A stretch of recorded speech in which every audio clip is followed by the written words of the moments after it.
responsabilités en tant que président de la République, chef de l'État, est fait inédit dans notre pays en près de 60 ans d'indépendance.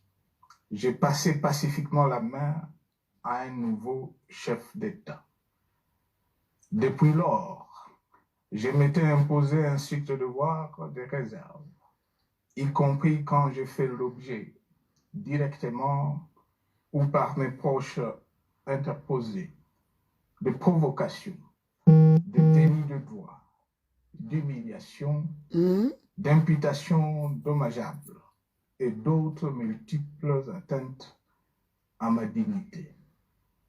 D'abord, parce que je suis convaincu que le temps est le meilleur allié de la vérité, un antidote lent mais puissant contre le venin du mensonge et de la délation.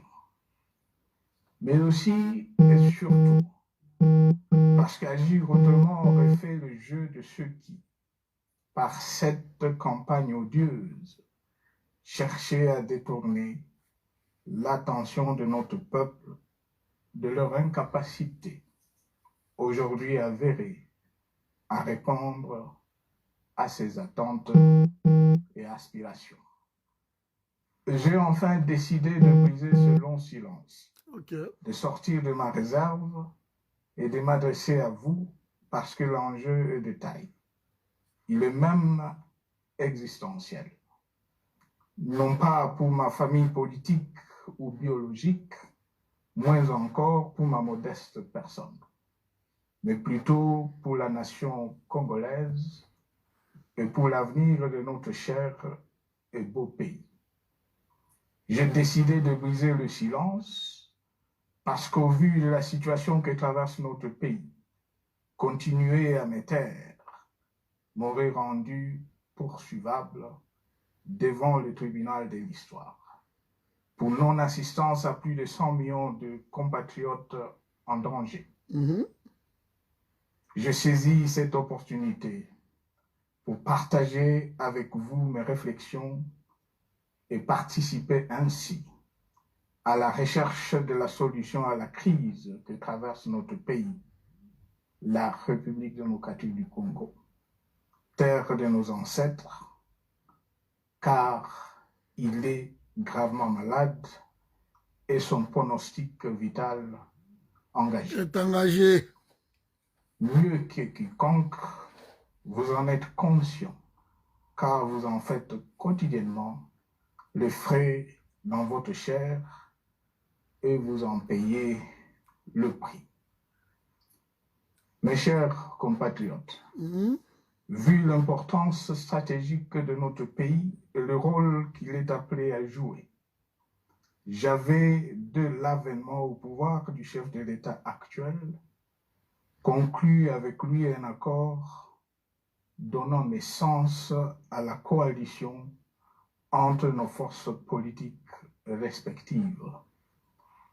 À propos de cet accord, beaucoup de contre-vérités ont été dites, y compris, fort malheureusement, par celui qui est censé connaître la vérité, parce qu'en étant l'un des deux principaux signataires.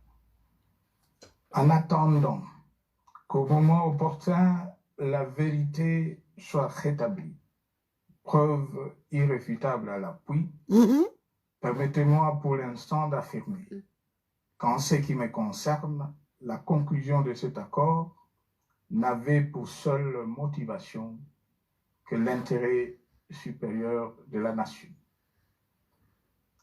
Par cet accord de mutualisation de forces, j'entendais en effet permettre à mon successeur d'exercer dans la direction des affaires de l'État plus de pouvoir effectif que ce que la faible représentation de sa famille politique au sein de la nouvelle Assemblée nationale était en droit de lui conférer.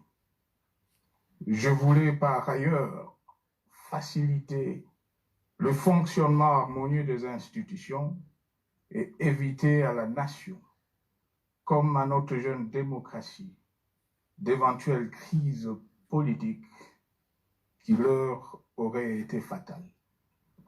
Cette première alternance pacifique et civilisée à la tête du pays avait suscité d'autant plus d'espoir qu'en janvier 2019, notre pays se trouvait en bien meilleur état qu'au moment de ma propre accession à la magistrature suprême en janvier 2001.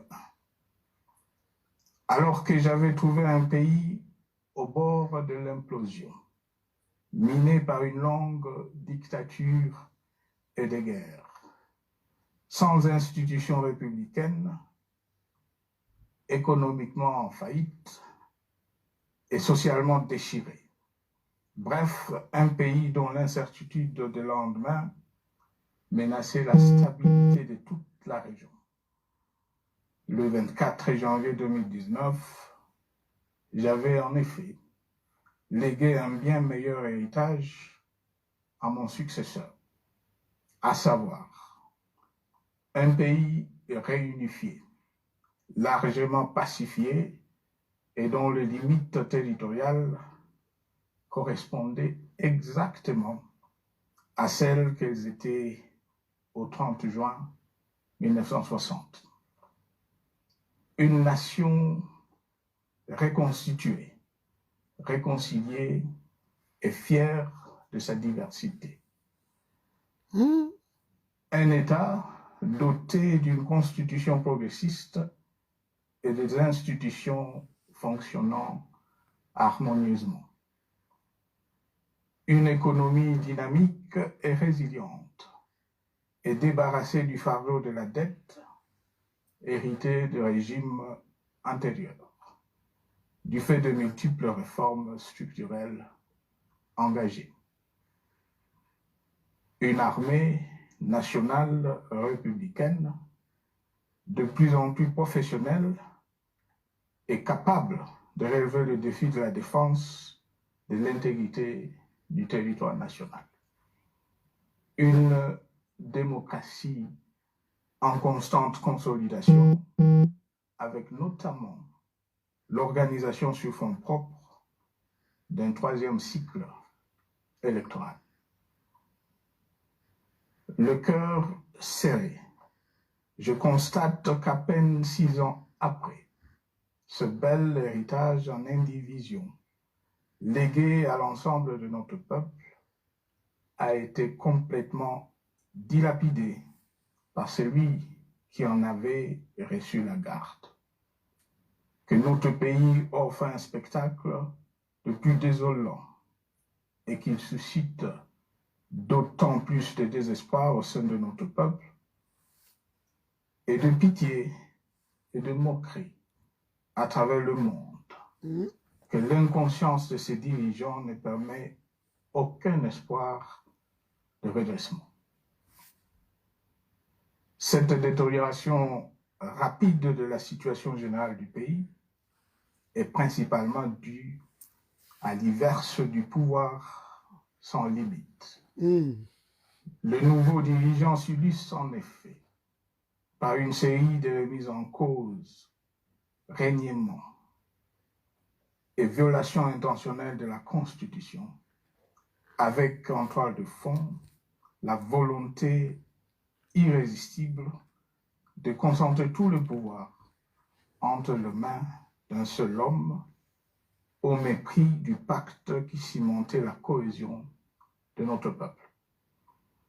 Le premier acte de remise en question de ce pacte républicain, véritable socle de stabilité et de cohésion nationale, a consisté à violer délibérément la Constitution et les lois pertinentes. Lors du premier remaniement de la Cour constitutionnelle par le président de la République. La violation de ce texte juridique, fondement de tout état de droit, pour de simples raisons de confort politique, est devenue depuis lors une marque distinctive de la gouvernance de notre pays. Dans le même esprit, en décembre 2020, il fut organisé un coup d'État institutionnel à la suite du renversement en pleine mandature d'une majorité parlementaire, ouais. pourtant dévolue par le peuple souverain, ainsi que le gouvernement qui en était issu. S'en sont ainsi suivis la nomination illégale de membres de la Commission électorale nationale indépendante, ainsi que le simulacre des élections de décembre 2023, organisé en violation du cadre juridique et de normes internationales pertinentes, qui, par une ampleur sans précédent de la fraude, ont amplifié l'illégitimité des institutions et de leurs animateurs. Un projet dont la réalisation